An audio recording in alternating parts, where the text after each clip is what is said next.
When providing these statistics to GBC, the Royal Gibraltar Police highlighted the introduction of the Crimes Act 2011, which provided them with a wider scope of offences for which action can be taken.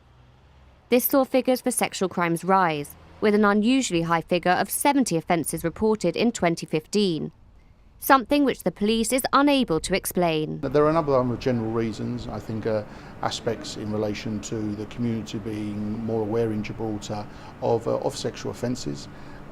Also in relation to the resources the RGP has put into specifically tackling those type of offences and dealing directly with the victims and taking through them through the whole process. And also just the aspect of being able to give those victims a better process through the courts as well. Do you think that attitudes and awareness have improved recently and that's encouraging more people to come forward?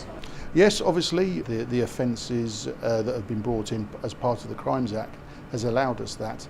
And since 2013, the RGP, we've created dedicated departments, for example, the safeguarding unit, that have fully trained officers in relation to these types of offences, where we can communicate and deal directly with these victims and take them through the whole process. Which is post-conviction of an individual, and then pre and then post-conviction we have another designated department, the risk manager department, who then deals with defendants and their management post their conviction. So I think all those things have shown that the RGP have put the appropriate resources and trained officers dedicated to work with that aspect. But obviously that's in conjunction working with other government departments in a multi-agency sort of scenario. We work very closely with other agencies, for example the care agency, to tackle these sort of offences head on. UK stats reveal around 20% of women and 4% of men have been sexually assaulted. Do we have local figures to compare these two?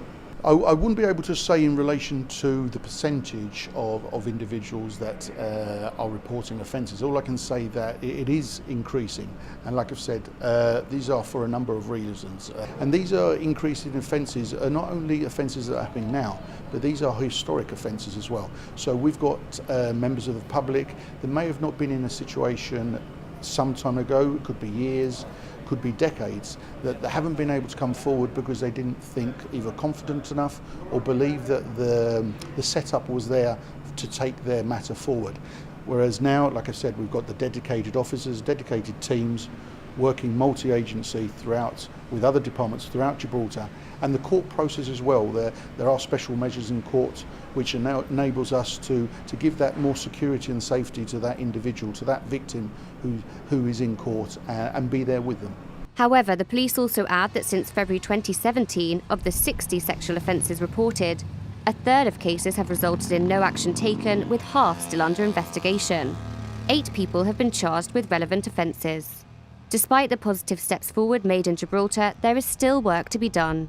Overall, talking generally, I think that it's an issue to do with culture in Gibraltar, and that sometimes you could probably have the best laws, and if it rests on a jury making a decision with preconceived ideas, for example, what somebody was wearing on the night, whether they drank, or other factors that people tend to judge people on, then you're not going to get that guilty conviction.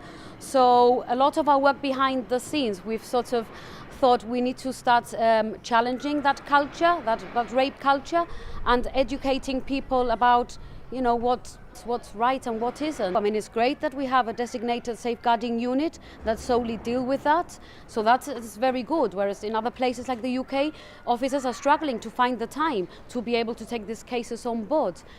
So that is definitely a positive thing. And also for the perpetrators to know that the crimes will not go unpunished, and it's very important that people speak out. And what would be your advice to anyone who's been the victim of a crime of a sexual nature? Well, my advice would be to report it to the police. If they don't feel comfortable reporting it to the police, I mean, we are online on Facebook, and we will support people, at least giving them the facts. This is what might happen, this is what the procedure entails. So, we're more than happy to chat to anybody. Anyone who's been the victim of a crime of a sexual nature is encouraged to report the matter to the Royal Gibraltar Police on 200 72 500.